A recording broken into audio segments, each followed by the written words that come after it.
বিয়েবাড়ির গেট দেখে বিয়েবাড়ি চেনা।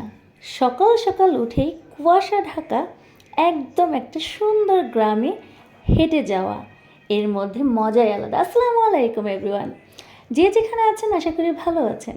সকালবেলা উঠেই চলে গেলাম একটু হাঁটার জন্য।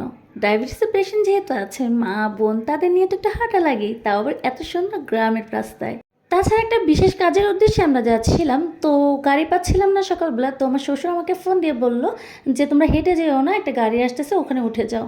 কাজটা শেষ করে বাসায় যে ফিরবো আবার, সেজন্য গাড়ি খুঁজছিলাম বাট পাচ্ছিলাম না, তো হাঁটতে হাঁটতে বাসার দিকে চলে আসলাম। দেন বাসায় এসে ভাবলাম যে সবার জন্য কী নাস্তা বানানো যায়। তো বিয়েবাড়ি যেহেতু ছিল, গরুর মাংসের রেজালার ঝোল ছিল, তো ওগুলো দিয়ে ভাবছিলাম যে ভুনা খিচুড়ি করলে মেবি ভালো হবে। এর জন্য টাটকা টাটকা আমি গাছ থেকে লাউ পাতা নিয়ে আসলাম, যাতে ভর্তা বানানো যায় বিভিন্ন ধরনের। এখানে গ্রামের মানুষ আসলে শুটকি আর বরিশালের মানুষ শুটকি তেমন একটা খাই না, তো আমাদের তো এগুলো খাওয়ার অভ্যাস, কী আর করবো। তারপর গাছ থেকে ছিঁড়ে এনে এগুলো দিয়ে ভাবলাম যে লাউ পাতার ভর্তা বানাবো আর মরিচ ভর্তা বানাবো। এরই মধ্যে দেখি আমার এক দেবর আমার জন্য ছোলা নিয়ে আসছে। এটা কি আপনারা খেয়েছেন কখনো? খেলেও জানাবেন, না খেলেও জানাবেন। আমি ফার্স্ট টাইম এটা দেখছি। তো এর মাঝে আবার দেখছি আমার বড় বোন রান্নার জন্য ব্যবস্থা করছে। ওকে দিয়েছি যে তুমি খিচুড়িটা রান্না করে ফেলো আপু।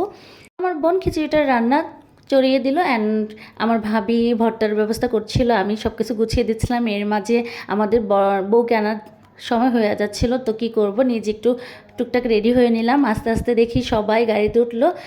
আমরা সবাই এখানে যারা যারা ছিলাম আমার শ্বশুরবাড়িতে সবাই একসাথে গাড়িতে উঠে গেছি। বাড়ি থেকে যারা রওনা করতে পারেনি, যারা অন্য জায়গা থেকে আসবে, তাদের জন্য আমরা ফেরিঘাটে গিয়ে অপেক্ষা করছিলাম। তো ফেরিঘাটে গিয়ে দাঁড়িয়েছিলাম, তাই ননদের হাজব্যান্ডকে বললাম কি দাঁড়িয়ে থাকবো খালি মুখে, যা কিছু নিয়ে আয়।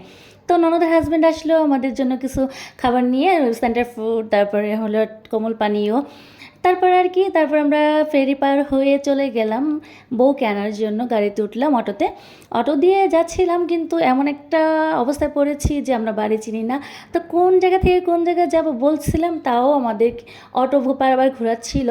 কিন্তু তারপর দেখি পরিচিত মানুষ আছে রাস্তাঘাটে, একজনের পর একজন, একটা পর একটা গাড়ি পিছনে ছিল, প্লাস রাস্তার লোকদের জিজ্ঞেস করতে করতে তারপর আমরা যেখানে যাওয়া দরকার ঠিক সেখানেই গিয়েছিলাম। তারপর উল্টো দিকে আবার ব্যাক করলাম। না চিনলে যাওয়া হয় আর কি, না চিনলে ঘোরাঘুরি, এই পাশ থেকে ও পাশ, ও পাশ থেকে এ পাশ।